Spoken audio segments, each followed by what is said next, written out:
देश के युवा, देश के स्टूडेंट्स, देश के जेन जी संविधान को बचाएंगे, लोकतंत्र की रक्षा करेंगे और वोट चोरी को रोकेंगे। मैं उनके साथ हमेशा खड़ा हूं। जय हिंद। आप इस ट्वीट को कैसे देखते हैं?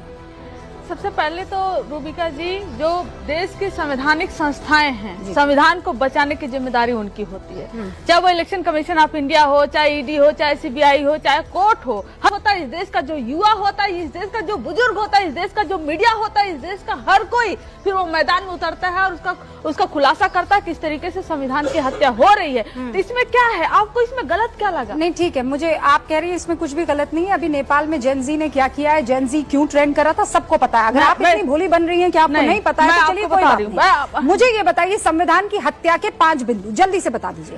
पहले अभी पता चलेगा। संविधान की हत्या हुई, इमरजेंसी लागू हो गई, बूथ चोरी हो गई है। संविधान की हत्या कैसे हुई है? मैं सुन लूं, मैं बता दूं आपको। हाँ। पहली बात रूबिका जी, एक बात और क्लियर कर दूं मैं। हाँ।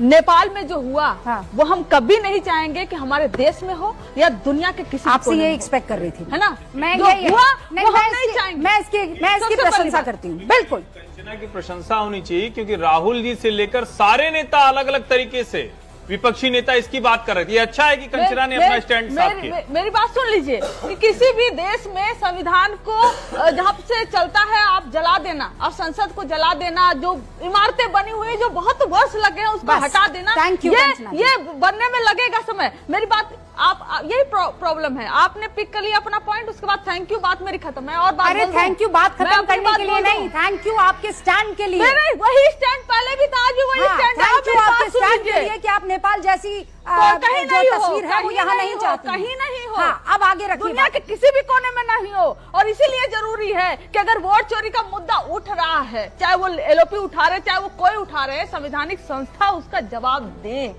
जवाबदेही इसी को कहते हैं, थथराई नहीं, जवाब दें।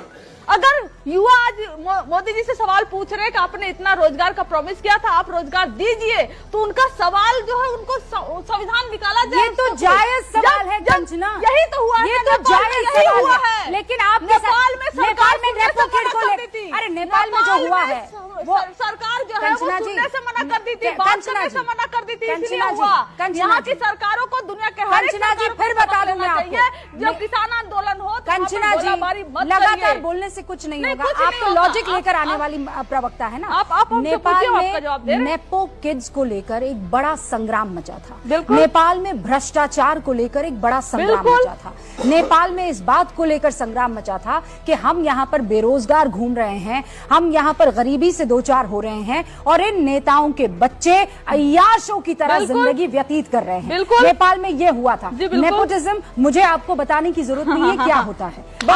दलाल दलाल दलाल, आवाज बहुत अच्छे से समझती हैं नेपोटिज्म क्या होता है। एनडीए सरकार में बिहार में 50% लोग जो है परिवारवाद से आकर मंत्री बने हुए हैं। आप तो क्या तीर मारी है बीजेपी पे। 50% बिहार में मंत्री जो है बिहार सरकार में, एनडीए सरकार में।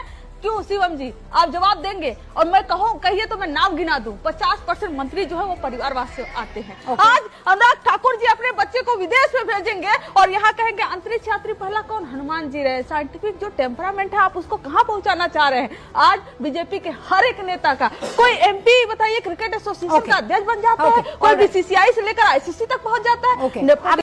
जली ना, तेरी भी जली ना।